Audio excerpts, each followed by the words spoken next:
প্ৰাক্তন কেন্দ্ৰীয় মন্ত্ৰী প্ৰয়াত কবীন্দ্ৰ পুৰকায়স্থ দেৱৰ ঘৰলৈ আহি তেখেতৰ পৰিয়ালবৰ্গৰ প্ৰতি আমি নিজৰ গভীৰ সমবেদনা আৰু শ্ৰদ্ধা নিবেদন কৰিছোঁ আৰু তেখেতে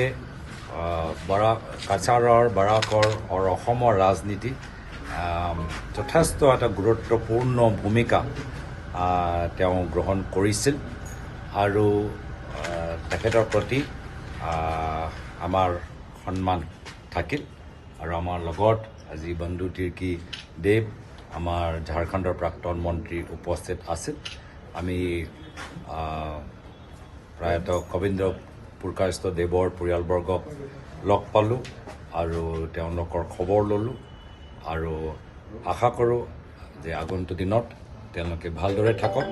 আৰু তেওঁলোকৰ ঘৰৰ মংগলৰ কামনা কৰিলোঁ।